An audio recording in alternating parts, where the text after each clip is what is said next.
ਜੀ, ਬਿਲਕੁਲ, ਬਿਲकुल। ਅਗਲੀ ਖਬਰ ਦੇ ਵੱਲ ਵਧੀਏ ਸ਼ਰਮਾ ਜੀ ਤੇ ਗੱਲ ਕਰੀਏ ਪੰਜਾਬ ਸਰਕਾਰ ਦੀ। ਪੰਜਾਬ ਨੂੰ ਲਵਾਰਸ ਛੱਡ ਕੇ ਸਾਡੇ ਮੁੱਖ ਮੰਤਰੀ ਸਾਹਿਬ ਤੇ ਸਾਡੇ ਜਿਹੜੇ ਮੰਤਰੀ ਸਾਹਿਬਾਨ ਨੇ, ਇਹ ਕਹਿੰਦੇ ਗੁਜਰਾਤ ਦੇ ਵਿੱਚ ਸਟਾਰ ਪ੍ਰਚਾਰਕ ਬਣ ਗਏ ਹੁਣ।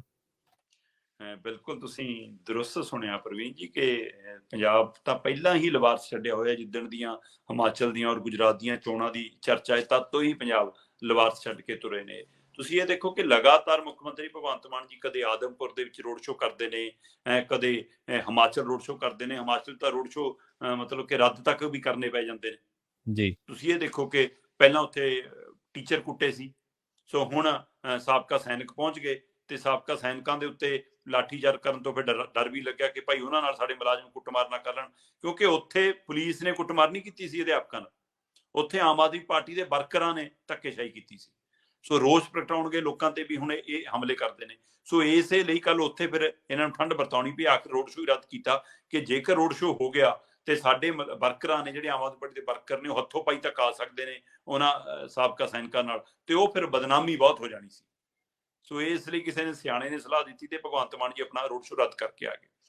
ਪਰ ਗੁਜਰਾਤ ਦਾ ਮੋਹ ਇੰਨਾ ਜਾਗਿਆ, ਆਪਾਂ ਹੁਣੇ ਖਬਰ ਕਰਕੇ ਹਟੇ ਹਾਂ ਪ੍ਰਵੀਨ ਜੀ ਕਿ ਪੰਜਾਬ ਦੇ ਜੀ, ਜੀ। ਅੰਦਰ ਡਿਸਪੈਂਸਰੀਆਂ ਦਾ ਹਾਲ ਆ, ਇਹ ਦਵਾਈਆਂ ਦਾ ਹਾਲ ਆ, ਇਹ ਪੰਜਾਬ ਦੀ ਸਿਹਤ ਸਹੂਲਤਾਂ ਦਾ, ਚੰਡੀਗੜ੍ਹ 'ਚ ਪੰਜਾਬ ਦੀ ਰਾਜਧਾਨੀ ਦੇ ਹਸਪਤਾਲਾਂ ਵੱਲੋਂ ਇਨਕਾਰ ਕਰਨਾ ਵੱਡੀ ਚੁਣੌਤੀ ਹੈ। ਰੇਤ ਵਾਲਾ ਮਸਲਾ ਕਿੱਡਾ ਬੜਾ ਖੜਾ ਹੈ। ਆਹ ਦੂਜੇ ਜਿਹੇ ਜਿਹੇ ਘਟਨਾਕ੍ਰਮ ਪੁਲਿਸ ਤੰਤਰ ਦੇ ਨੱਕ ਥੱਲੇ ਵਾਪਰੀ ਜਾਂਦੇ ਨੇ ਪੰਜਾਬ ਦੇ ਅੰਦਰ, ਕਿਤੇ ਹਾਂਜੀ। ਗੋਲੀ ਚੱਲ ਗਈ, ਕਿਤੇ ਬੰਦਾ ਮਾਰਤਾ। ਹੁਣ ਤੁਸੀਂ ਜਿਹੜੀ ਘਟਨਾ ਜ਼ਿਕਰ ਕਰਦੇ ਹੋ, ਜੇਕਰ ਇਹ ਵੀ ਸੱਚ ਹੈ ਤਾਂ ਅਜਿਹੀਆਂ ਘਟਨਾਵਾਂ ਦੇ ਹਵਾਲੇ ਨਾਲ ਫਿਰ ਸੋਚਣ ਦੀ ਲੋੜ ਹੈ ਕਿ ਲਾਅ ਐਂਡ ਆਰਡਰ ਦੀ ਸਥਿਤੀ ਕੀ ਹੈ। ਪੰਜਾਬ ਦੇ ਆਮ ਨਾਗਰਿਕ ਨੂੰ ਆਪਣੀ ਜਾਨ ਮਾਲ ਦੀ ਫਿਕਰ ਹੈ ਤੇ ਤੁਸੀਂ ਸੂਬੇ ਤੋਂ ਬਾਹਰ ਤੁਰੇ ਫਿਰਦੇ ਹੋ। ਤੇ ਇਹ ਸਾਰਿਆਂ ਦੇ ਵਿੱਚ ਸਟਾਰ ਪ੍ਰਚਾਰਕ ਬਣ ਕੇ ਖੁਸ਼ ਨੇ। ਇੱਕ ਤਾਂ ਮਾਨ ਜੋੜੀ ਬਣੀ ਹੈ ਜੀ ਸਟਾਰ ਪ੍ਰਚਾਰਕ, ਅਨਮੋਲ ਗਗਨ ਮਾਨ ਵੀ ਤੇ ਭਗਵੰਤ ਮਾਨ ਵੀ। ਇਸ ਠੀਕ ਹੈ। ਆਮ ਆਦਮੀ ਪਾਰਟੀ ਨੇ ਗੁਜਰਾਤ ਲਈ 20 ਸਟਾਰ ਪ੍ਰਚਾਰਕ ਲਾਣੇ ਆ ਪ੍ਰਵੀਨ ਜੀ। ਉਹਨਾਂ 20 ਸਟਾਰ ਪ੍ਰਚਾਰਕਾਂ ਚੋਂ ਜ਼ਿਆਦਾਤਰ ਪੰਜਾਬ ਦੇ ਹੀ ਨੇ। ਹਾਂ, ਜੇਕਰ ਤੁਸੀਂ ਗੱਲ ਕਰੋ ਤਾਂ ਅਰਵਿੰਦ ਕੇਜਰੀਵਾਲ ਹੈਗੇ, ਜੇਕਰ ਤੁਸੀਂ ਗੱਲ ਕਰੋ ਤਾਂ ਸੰਜੇ ਸਿੰਘ ਹੈਗੇ, ਜੇਕਰ ਤੁਸੀਂ ਗੱਲ ਕਰੋ ਤਾਂ ਉਹਦੇ ਵਿੱਚ ਮਨੀਸ਼ ਸਿਸੋਦੀਆ ਹੈਗੇ, ਉਹ 'ਚ ਰਾਘਵ ਚੱਡਾ ਹੈਗੇ। ਸੋ ਇਹ ਵੀ ਹੈਗੇ ਨੇ।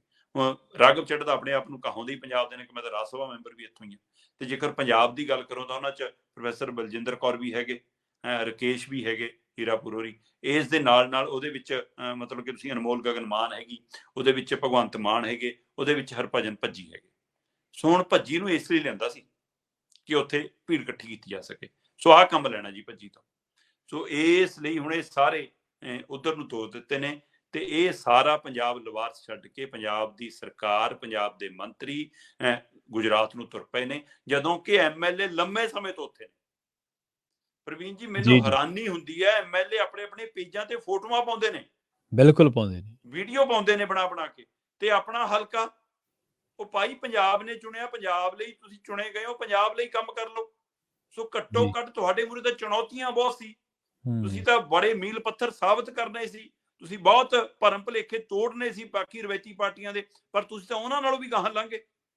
ਉਹ ਤਾਂ ਹਰੇਕ ਸੂਬੇ ਚੋਂ ਆਪਣਾ ਇੱਕਾ ਦੁੱਕਾ ਲੀਡਰ ਬੁਲਾਉਂਦੇ, ਤੁਸੀਂ ਤਾਂ ਸਾਰੀ ਸਰਕਾਰ ਇਹ ਗੁਜਰਾਤ ਨੂੰ ਭੇਜ ਰੱਖੀ ਆ। ਸੋ ਜੀ। ਇਸ ਲਈ ਇਸ ਹਵਾਲੇ ਨਾਲ ਮਤਲਬ ਕਿ ਪੰਜਾਬ ਲਵਾਰਸ ਆ ਪ੍ਰਵੀਨ ਜੀ, ਔਰ ਪੰਜਾਬ ਦੇ ਵਿੱਚ ਸਥਿਤੀ ਬਹੁਤ ਖਰਾਬ ਆ। ਸਰਕਾਰ ਦੀ ਹਾਲਤ ਪਤਲੀ ਹੁੰਦੀ ਜਾ ਰਹੀ ਆ, ਪਰ ਭਗਵੰਤ ਮਾਨ ਜੀ ਨੂੰ ਗੁਜਰਾਤ ਦੀ ਫਿਕਰ ਵੱਧ ਆ, ਕੇਜਰੀਵਾਲ ਨੂੰ ਗੁਜਰਾਤ ਦੀ ਫਿਕਰ ਵੱਧ ਆ। ਪੰਜਾਬ ਲਵਾਰਸ ਛੱਡ ਦਿੱਤਾ ਗਿਆ। ਜੀ, ਜੀ, ਜੀ। ਅਗਲੀ ਖਬਰ ਦੇ ਵੱਲ ਵਧੀਏ ਸ਼ਰਮਾ ਜੀ ਤੇ ਗੱਲ ਕਰੀਏ ਨਾਗਰਿਕਤਾ ਦੇਣ ਦੇ ਮਾਮਲੇ ਦੀ। ਹੁਣ ਕੇਂਦਰ ਸਰਕਾਰ ਦੀ ਕਾਣੀ ਵੰਡ ਸਾਹਮਣੇ ਆਈ ਹੈ ਜੀ ਇਸੇ ਨੂੰ ਲੈ ਕੇ। ਬਿਲਕੁਲ ਪ੍ਰਵੀਨ ਜੀ, ਆਪਾਂ ਬਹੁਤ ਦਿਨ ਪਹਿਲਾਂ ਇਸ ਮਸਲੇ ਨੂੰ ਆਪਣੇ ਸਰੋਤਿਆਂ ਦੇ ਦਰਸ਼ਕਾਂ ਦੇ ਸਾਹਮਣੇ ਪਹਿਲਾਂ ਹੀ ਲਿਆਂਦਾ ਸੀਗਾ ਕਿ ਇਸ ਤਰ੍ਹਾਂ ਦੀ ਇੱਕ ਯੋਜਨਾ ਚੱਲ ਰਹੀ ਹੈ ਕਿ ਆਪਾਂ ਸੀਏ ਲਾਗੂ ਕਰੇ ਬਿਨਾਂ ਹੀ ਸੀਏ ਵਾਲੇ ਫਾਰਮੂਲੇ ਤੇ ਕੰਮ ਸ਼ੁਰੂ ਕਰ ਦਈਏ। ਸੋ ਇਸ ਲਈ ਹੁਣ ਇਹ ਆਧਾਰ ਬਣਾਉਂਦੇ ਨੇ ਪੁਰਾਣੇ ਐਕਟ ਨੂੰ, 1955 ਦੇ ਐਕਟ ਦੇ ਤਹਿਤ ਹੀ ਜਿਹੜੇ ਘੱਟ ਗਿਣਤੀ ਭਾਈਚਾਰਾ ਬਾਕੀ ਗਵਾਂਢੀ ਮੁਲਕਾਂ ਤੋਂ ਆਉਂਦਾ ਹੈ ਉਸ ਨੂੰ ਨਾਗਰਿਕਤਾ, ਬਿਲਕੁਲ ਉਹ ਨਾਗਰਿਕਤਾ ਜੀ, ਲੈਣ ਜੀ। ਦੇ ਹੱਕਦਾਰ ਨੇ, ਔਰ ਉਹਨਾਂ ਨੂੰ ਮਿਲਣੀ ਚਾਹੀਦੀ ਹੈ, ਕਿਉਂਕਿ ਉਹ ਉੱਥੇ ਬਹੁਤ ਵਧੀਕੀਆਂ ਦਾ ਸ਼ਿਕਾਰ ਹੁੰਦੇ ਨੇ। ਚਾਹੇ ਸਾਡੇ ਸਿੱਖ ਭਾਈਚਾਰੇ ਦੇ ਨਾਲ ਸੰਬੰਧਿਤ ਧਿਰਾਂ ਹੋਣ, ਚਾਹੇ ਉੱਥੇ ਹਿੰਦੂ ਭਾਈਚਾਰੇ ਨਾਲ ਸੰਬੰਧਿਤ ਧਿਰਾਂ ਹੋਣ, ਚਾਹੇ ਪਾਕਿਸਤਾਨ ਹੋਵੇ, ਚਾਹੇ ਅਫਗਾਨਿਸਤਾਨ ਹੋਵੇ, ਚਾਹੇ ਬੰਗਲਾਦੇਸ਼ ਹੋਵੇ, ਉੱਥੇ ਧੱਕੇਸ਼ਾਹੀ ਹੁੰਦੀ ਹੈ। ਪਰ ਉੱਥੇ ਮੁਸਲਿਮ ਭਾਈਚਾਰੇ ਦੇ ਅੰਦਰ ਵੀ ਦੋ ਤਿੰਨ ਧਿਰਾਂ ਨੇ, ਉਹ ਮਤਲਬ ਕਿ ਜਿਵੇਂ ਸੁੰਨੀ ਹੁੰਦੇ ਨੇ ਤੇ ਉਹ ਦੂਸਰੇ ਨੇ, ਉਹਨਾਂ ਦੇ ਯੈਸ। ਆਪਸ 'ਚ ਵੀ ਖਾਸਾ ਉਹ ਖਿੱਚੋਤਾਣ ਹੁੰਦੀ ਹੈ। ਉੱਥੇ ਉਹਨਾਂ ਦੇ ਵਿੱਚ ਵੀ ਇਹੋ ਜਿਹਾ ਤਣਾਅ ਤੇ ਕਈ ਤਰ੍ਹਾਂ ਉੱਥੋਂ ਆਪਣਾ ਪਾਲਾ ਬਚਾ ਕੇ, ਜਾਂ ਉਹ ਰੁਜ਼ਗਾਰ ਖਣੋ ਇੰਨੇ ਔਖੇ ਨੇ ਕਿ ਉਹ ਗਲਤ ਰਾਹ ਚੁਣਨ ਦੀ ਬਜਾਏ ਚਾਹੁੰਦੇ ਨੇ ਕਿ ਭਾਰਤ ਵਰਗੇ ਮੁਲਕ ਜਾ ਕੇ ਕੋਈ ਚੰਗਾ ਕੰਮ ਕਰ ਲਈਏ, ਕੋਈ ਦਿਹਾੜੀ ਟੱਪਾ ਕਰ ਲਈਏ। ਸੋ ਉਹ ਟਰੈਕ ਤੇ, ਸਹੀ ਟਰੈਕ ਤੇ ਜਾਣਾ ਚਾਹੁੰਦੇ ਨੇ, ਪਰ ਇੱਧਰ ਆ ਕੇ ਉਹਨਾਂ ਨੂੰ ਘੁਸਪੈਠੀਆ ਬਣਾ ਦਿੱਤਾ ਜਾਂਦਾ।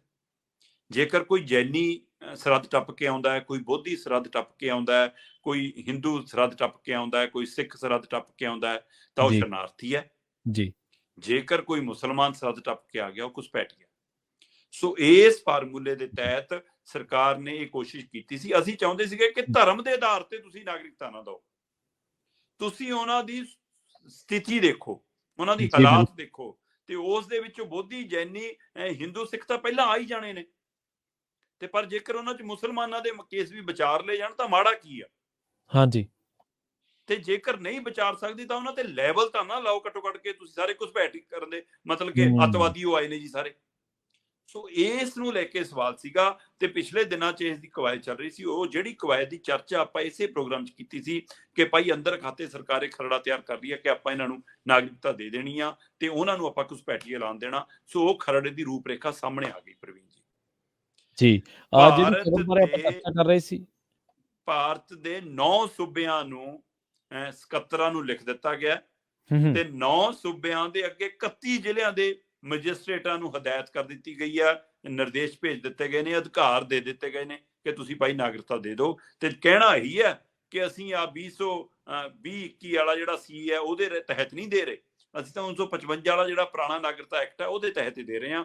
ਸੋ ਇਸ ਦੇ ਲਈ 9 ਸੂਬੇ ਜਿਹੜੇ ਗਵਾਂਢੀ ਮੁਲਕ ਨੇ ਸਾਡੇ, ਚਾਹੇ ਉਹ ਅਫਗਾਨਿਸਤਾਨ ਹੈ, ਚਾਹੇ ਬੰਗਲਾਦੇਸ਼ ਹੈ, ਚਾਹੇ ਪਾਕਿਸਤਾਨ ਹੈ, ਇਹਨਾਂ ਤਿੰਨਾਂ ਮੁਲਕਾਂ ਤੋਂ ਜਿਹੜੇ ਲੋਕ ਆ ਰਹੇ ਨੇ ਉਹਨਾਂ ਦੇ ਵਿੱਚ 9 ਸੂਬਿਆਂ ਦੇ ਵਿੱਚ ਪੰਜਾਬ ਵੀ ਹੈ ਜੀ, ਜਿਨ੍ਹਾਂ ਦੇ ਮਤਲਬ ਸੈਕਟਰੀਆਂ ਨੂੰ, ਚੀਫ ਸੈਕਟਰੀਆਂ ਨੂੰ ਵੀ ਲਿਖ ਦਿੱਤਾ ਗਿਆ ਤੇ ਮੈਜਿਸਟ੍ਰੇਟਾਂ ਨੂੰ ਮਤਲਬ ਕਿ ਨਿਰਦੇਸ਼ ਤੇ ਅਧਿਕਾਰ ਦੇ ਦਿੱਤੇ ਗਏ ਨੇ। ਉਹਨਾਂ 'ਚ ਪੰਜਾਬ ਵੀ ਹੈ, ਉਹ 'ਚ ਹਰਿਆਣਾ ਵੀ ਹੈ, ਉਹ 'ਚ ਗੁਜਰਾਤ ਵੀ ਹੈ, ਉਹ 'ਚ ਰਾਜਸਥਾਨ ਵੀ ਹੈ, ਉਹ 'ਚ ਛੱਤੀਸਗੜ੍ਹ ਵੀ ਹੈ, ਉਹ 'ਚ ਮੱਧ ਪ੍ਰਦੇਸ਼ ਵੀ ਹੈ, ਉਹਦੇ ਵਿੱਚ ਯੂਪੀ ਵੀ ਹੈ, ਉਹਦੇ ਵਿੱਚ ਦਿੱਲੀ ਵੀ ਹੈ ਤੇ ਉਹਦੇ ਵਿੱਚ ਮਹਾਰਾਸ਼ਟਰ ਵੀ ਹੈ। ਮਤਲਬ ਜਿਹੜੇ ਸੂਬੇ ਸਰਹੱਦ ਨਾਲ ਲੱਗਦੇ ਨੇ ਨਾ, ਸੋ ਉਹਨਾਂ ਸੂਬਿਆਂ ਦੇ ਰਾਹੀਂ ਜਿਹੜੇ ਇੱਧਰੋਂ ਆ ਰਹੇ ਨੇ ਉਹਨਾਂ ਦੇ ਲਈ ਇਹ ਪਹਿਲ ਕਦਮੀ ਹੈ।